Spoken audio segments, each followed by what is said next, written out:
Assalamualaikum warahmatullahi wabarakatuh. Hari ini Komisi 9 DPR RI sedang melakukan rapat dengar pendapat bersama Kementerian Agama, Kementerian Perhubungan, Angkasa Pura, dan Airnav. Rapat ini membahas masalah komponen biaya haji 2024. Rapat ini juga dihadiri oleh Kementerian Agama diwakili Dirjen PHU Penyelenggara Haji dan Umroh, kemudian dari Kementerian Perhubungan dihadiri Dirjen Perhubungan Darat, dan juga dari Airnav dan Angkasa Pura.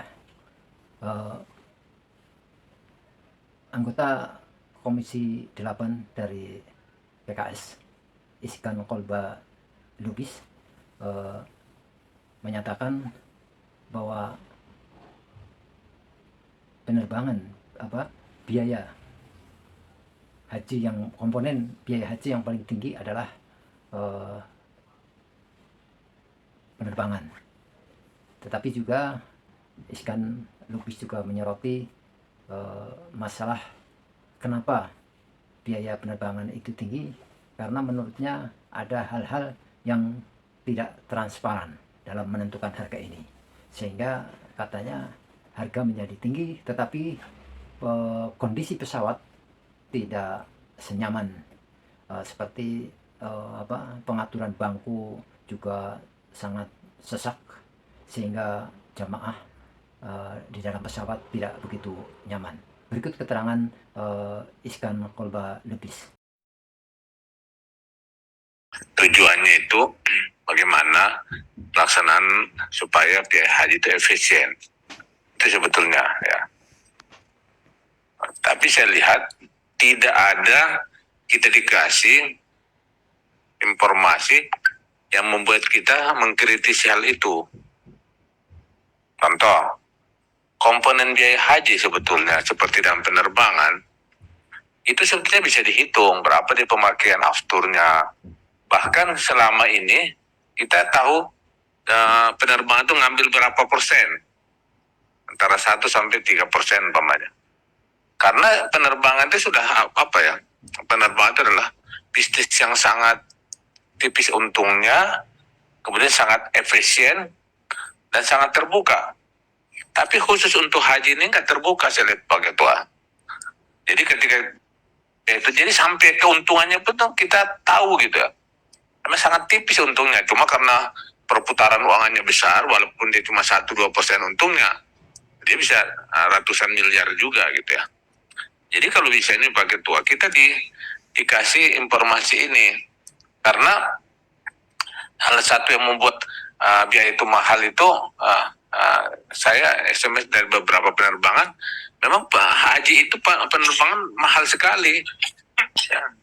Bukan mahal karena dia memang segitu, tapi karena banyak hal-hal yang tidak transparan gitu ya. Jadi itu kita dikasih, karena penerbangan itu pun kadang-kadang ketika pemakaian afturnya ini ternyata boros. Kita harus tahu kenapa dia boros. Berarti kan pesawatnya pesawat lama. Jadi ditampilkan, jadi kita bisa mengetahui dia ini rasa. Terus yang kedua juga masalah keuntungannya ya kan. Jangan sampai dia ngambil keuntungan lebih besar dari penerbangan komersial yang biasa. Jangan dijadikan haji ini semacam untuk mencari, tidak ada ungkapan itu seperti gini. Ada salah satu penerbangan ya, dia rugi terus, pas di haji aja dia untung gitu ya. Nah pada waktu yang sama saya lihat Kementerian Agama juga kurang tegas juga. Contoh, kita sudah sepakati bahwa penerbangan yang dipakai itu adalah penerbangan standar. Standarnya itu seperti Saudi Arabia dan Garuda. Nah kemarin banyak penerbangan dengan penerbangan lain. Itu kan tempat duduknya itu rapat sekali itu. Jadi jemaah haji tersiksa banget. Orang yang pergi haji itu seolah-olah haji itu disuruh sabar gitu. Jadi orang itu bayar mahal tapi layanannya nggak standar gitu. Kita minta si layanan itu prima, tapi standar pun tidak. Pesawat dengan penerbangan ya, saya nggak sebut nama penerbangannya nanti dia tapi semua orang tahu lah penerbangan itu penerbangan murah kan. Kenapa dia murah? Karena memang standarnya tidak standar internasional. Masa penerbangan haji dipakai penerbangan murah? Nah, itu sekarang Dirjen Haji sudah nuntut ganti rugi nggak itu? Gimana Pak? Minta ganti rugi nggak itu? Sudah. Berapa dibayar? 4 miliar. Ya. Kecil banget. Berapa penerbangan itu ya? Jadi tolonglah ini, jangan kita jadikan haji ini seperti orang suruh sabar aja, sabar gitu ya. Tapi kasihan mereka. Banyak mengeluh mereka penerbangan itu sangat rapat sekali tempat duduknya. Ke kiri kanan pun nggak bisa bergerak.